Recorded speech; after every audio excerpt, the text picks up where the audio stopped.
दोस्तों, जीवन में पैसा कितना ज़रूरी है ये शायद मुझे बताने की ज़रूरत नहीं है। और यहाँ जो लोग ये कहते हैं कि पैसों से खुशियाँ नहीं खरीदी जा सकती, उन्हें Jeff Bezos, Elon Musk, Bill Gates और मुकेश अंबानी को देखने के बाद सड़क पर जीवन बिताने वाले लोगों पर भी एक नज़र डाल लेनी चाहिए। यकीनन आप पैसे का महत्व समझ जाएंगे। आज के इस ज़माने में बिना पैसे के जीना लगभग नामुमकिन है। जीने के लिए पैसा उतना ही ज़रूरी चीज़ है जितना कि हवा, पानी और खाना। यही वजह है कि आज भिखारी से लेकर बिलियनियर तक हर कोई पैसे को पाना चाहता है। ये सिर्फ एक कागज़ का टुकड़ा नहीं है, इस पैसे में इतनी ताकत है कि कभी जंगलों में रहने वाला इंसान आज आसमान की बुलंदियों को छू रहा है। पर इस पैसे की शुरुआत कहाँ से हुई, ये कब बना, कहाँ बना, कैसे इसने लोगों को अपना गुलाम बना लिया, और सबसे ज़रूरी, पैसा क्या है, व्हाट इज़ मनी। आज के इस वीडियो में हम इन सभी सवालों के जवाब देने वाले हैं। वीडियो काफ़ी ज़्यादा इंटरेस्टिंग होने वाली है, इसलिए आप वीडियो के अंत तक हमारे साथ ज़रूर बने रहें। दोस्तों, क्या आपने कभी ये जानने की कोशिश की है कि आखिर इस वक्त पूरी दुनिया में कितना पैसा है? मतलब अगर पूरी दुनिया के पैसों को इकट्ठा कर लिया जाए तो ये कितना पैसा होगा? चलिए हम आपको बताते हैं। वो है 36.8 ट्रिलियन डॉलर। लेकिन ज़रा ध्यान दीजिए, ये सिर्फ वो पैसा है जो नज़र आता है। जो नज़र नहीं आता वो है 1300 ट्रिलियन डॉलर, यानी कि 1.3 क्वाड्रिलियन डॉलर।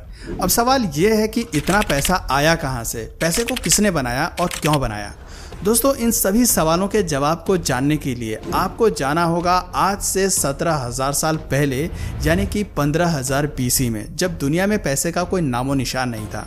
उस समय इंसान छोटे छोटे कबीलों में ही रहते थे। उनके जीवन का एकमात्र उद्देश्य था खुद को जिंदा रखना, जिसके लिए वो शिकार किया करते थे। लेकिन हर दिन उतना शिकार मिल पाना जिससे इनके पूरे कबीले का पेट भर जाए, ये पॉसिबल नहीं था। पर भूख को तो कोई रोक नहीं सकता था। इनकी ये भूख ही थी जिसने इस कबीले को दूसरे कबीले से जोड़ा, और ये एक दूसरे से चीज़ों का आदान प्रदान करने लगे। ये अपने हथियारों के बदले में ताज़ा मांस लेते थे, और इसी तरह से उस समय बार्टरिंग सिस्टम का जन्म हुआ, यानी एक सामान के बदले दूसरे सामान को देना। रिसर्चर्स की माने तो इस बार्टरिंग सिस्टम की शुरुआत करने वाले मेसोपोटामियन ट्राइब्स थे, जो साउथ वेस्ट एशिया का मेसोपोटामियन रीजन में रहा करते थे। आज के समय में यहाँ पर इराक है। बार्टरिंग सिस्टम ने लोगों के अंदर कई तरह के परिवर्तन लाए, जिसमें सबसे इम्पॉर्टेंट था ट्रेड। लोग एक दूसरे से अब ट्रेड करने लगे थे। जो लोग एक समय अपने भोजन के लिए एक दूसरे का खून के प्यासे हुआ करते थे, वो अब व्यापार करने लगे थे। इसी के साथ समय बीतता गया और आबादी बढ़ती गई। हजारों साल बाद जब लोग शिकार के साथ साथ अनाज उगाने लगे, तो उन्हें बार्टरिंग सिस्टम में कई तरह की खामियां देखने को मिली।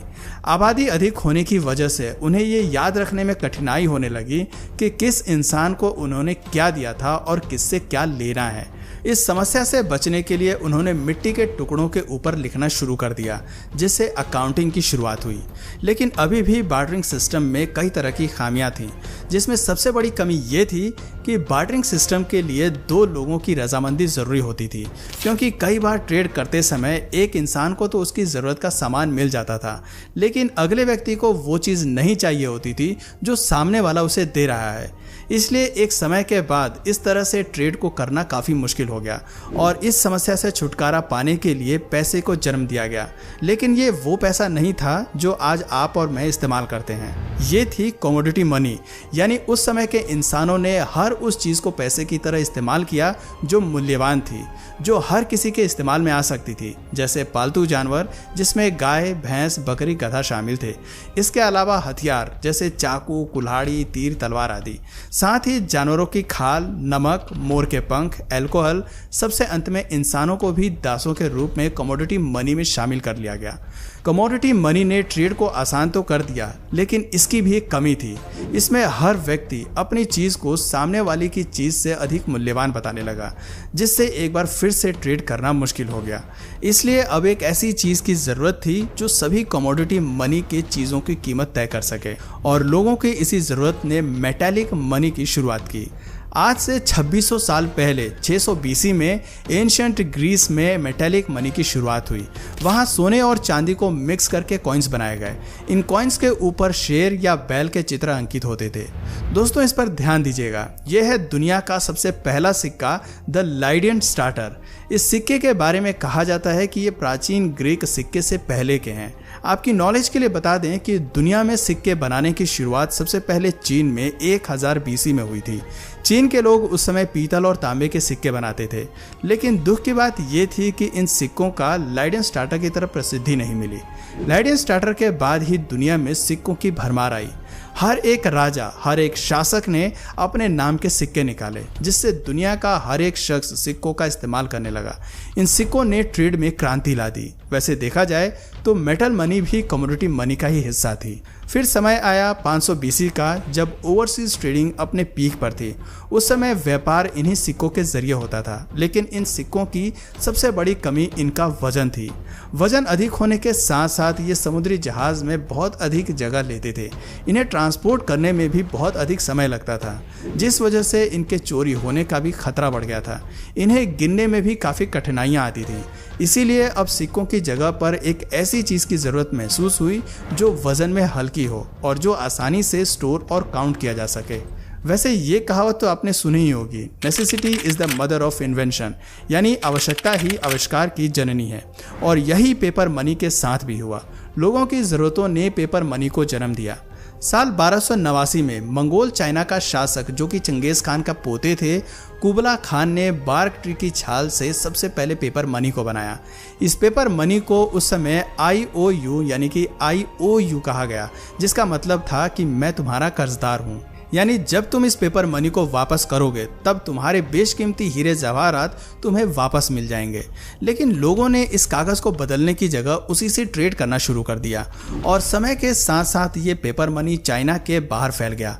अब लोगों में ज़्यादा से ज़्यादा IOU यानी कि पेपर मनी को पाने की होड़ लग गई।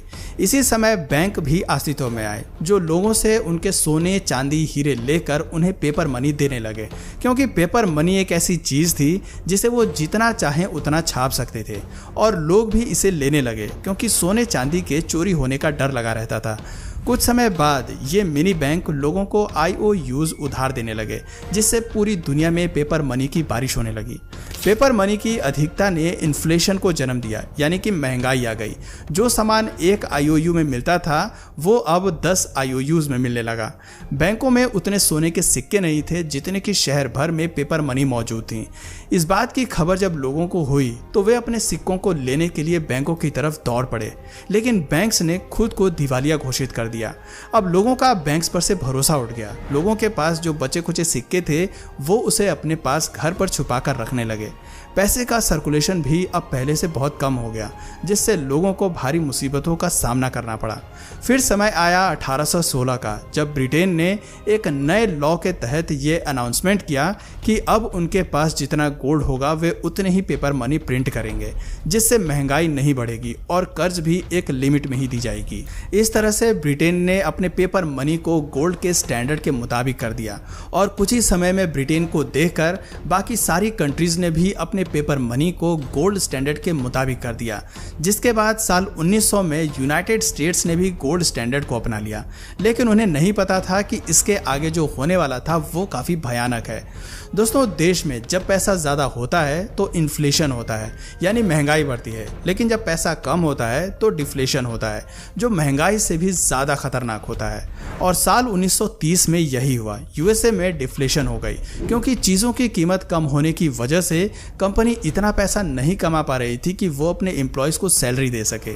ऐसे सिचुएशन में लोगों के पास न ही जॉब था और ना ही पैसा, जिसके बाद इस मुसीबत से बचने के लिए साल 1933 में प्रेसिडेंट फ्रैंकलिन डी रूजवेल्ट ने गोल्ड और डॉलर के कनेक्शन को हमेशा के लिए ख़त्म कर दिया, जिससे बैंक्स के पास उनकी फिर से पुरानी ताकत लौट आई और अब वे एक बार फिर से धड़ल्ले से नोट छापने लगे। और फिर कुछ ही समय बाद इन्फ्लेशन की नौबत आ गई, जिसे कंट्रोल करने के लिए एक बार फिर से अमेरिका ने सेंट्रल बैंक FED की स्थापना की, जिसका काम ये रेगुलेट करना था कि देश में पैसा ना तो ज़्यादा हो और ना ही कम हो। लेकिन वो पैसा यानी IOU जिसे लोग गोल्ड में कन्वर्ट कर सकते थे, अब वो एक कागज़ का टुकड़ा बनकर रह गया था, जिसे फैट मनी कहा गया। दोस्तों, दुनिया में जितनी भी करेंसीज हैं वो सभी फैट मनी हैं। फैट मनी यानी कि वो करेंसी जिसका कोई आंतरिक मूल्य नहीं है, लेकिन सरकार द्वारा लीगल टेंडर यानी कि कानूनी मुद्रा के रूप में स्वीकार किया गया है। इसलिए ये कागज़ की करेंसी हमें वो सब कुछ दिलाती है जिसकी हम चाह रखते हैं। तो दोस्तों, आज की इस वीडियो में फ़िलहाल इतना ही। उम्मीद है आपको काफ़ी कुछ जानने और समझने को मिला होगा। दोस्तों, अगर इस तरह के और भी टॉपिक्स आपको हिस्ट्री पे चाहिए तो नीचे कमेंट सेक्शन में पार्ट 2 जरूर लिखिए। और अगर इस वीडियो से आपको कुछ नया जानने या सीखने को मिला या फिर इंटरेस्टिंग लगा तो प्लीज़ इस वीडियो को एक लाइक करके अपने फ्रेंड्स और फैमिली में से ज़रूर शेयर करें। और यदि आप इस चैनल पर नए हैं तो प्लीज़ इस चैनल को सब्सक्राइब करके बेल नोटिफिकेशन आइकन को ऑन कर लीजिए ताकि हमारे आने वाले वीडियोज़ आप मिस ना करें। मिलते हैं फिर किसी वीडियो में नए टॉपिक के साथ, तब तक के लिए नमस्कार।